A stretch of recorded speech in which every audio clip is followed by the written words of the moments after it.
तर आम्ही आज आलेलो आहे मुंबईमध्ये काही कामानिमित्त. तर देवीचं मंदिर सुद्धा इथून जवळ होतं. तर चला म्हटलं आपण दर्शन वगैरे करून घेऊ. त्या अगोदर सुद्धा मी 2-3 वेळेस दर्शन घेतलेलं आहे. तर चला तुम्हाला सुद्धा मंदिर दाखवते. हा सगळा मंदिराचा समोरचा परिसर आहे आणि लगेच समोर जे आहे ना मंदिर आहे हे देवीचं. त्या अगोदर आम्ही हार वगैरे घेतले. तर हार आता सुकलेले होते उन्हामुळे, पण हा हार चांगला वाटला तर मग हा हार घेतला आणि समोर बघा रांगेमध्ये दर्शनासाठी गेलो मग.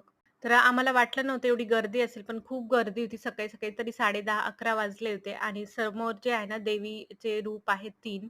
तर तुम्ही सुद्धा दर्शन घेऊ शकता व्हिडिओच्या मार्फत. त्यानंतर छान असे दर्शन झाले, निवांत तिथे बसलो थोडा वेळ आणि बाहेर आल्यानंतर या मार्केटमध्ये ना खूप सुंदर-सुंदर असे मुखवटे मिळतात. आपण नवरात्रीमध्ये किंवा मग मार्गशीर्ष महिन्यामध्ये तसंच दिवाळीच्या वेळेस जे आपण देवी वगैरे मांडतो ना, तर त्यासाठी आपण हे मुकुट सुद्धा घेऊ शकतो इथून आणि खूप सुंदर-सुंदर वेगवेगळ्या प्रकारचे मुकुट इथे मिळतात. वस्त्र सुद्धा मिळतात. आपण जे हे बघा, हा जो मुकुट आहे ना, खूप सुंदर आहे आणि मोठा मुकुट आहे तो. एकदम मोठ्या नारळाला होतो तो आणि त्याचबरोबर इथे वस्त्र सुद्धा खूप सुंदर होती.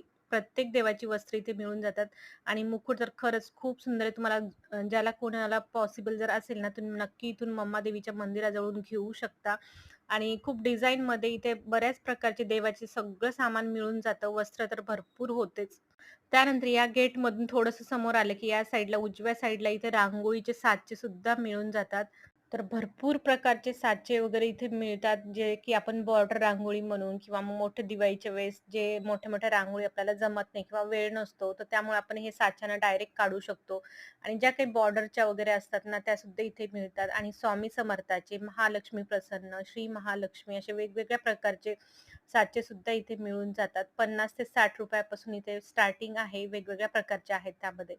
ज्यांना कुणाला जर पॉसिबल खरंच असेल ना, तर इथून साचे सुद्धा तुम्ही घेऊन जाऊ शकता. मी मागच्या वेळेस 2 वेळेस आली होती, तेव्हा घेऊन गेलेली होती माझ्या बहिणीसाठी सुद्धा आणि माझ्यासाठी सुद्धा.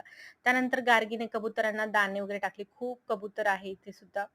त्यानंतर दुसऱ्या साइडला ना मार्केट आहे थोडंसं इथे सुद्धा. तर इथे छान असे गळ्यातले वगैरे आपण नवरात्रीमध्ये किंवा मग लाच्यावर वगैरे घालण्यासाठी, साडीवरती वेअर करण्यासाठी इथे खूप छान-छान गळ्यातले सुद्धा मिळून जातात. आणि मग बाहेर आलो. बाहेरून मग इथे बघा पुलाच्या खालून जावं लागतं. काही ठिकाणी बऱ्याच ठिकाणी पुलाच्या खालून रोड आहे.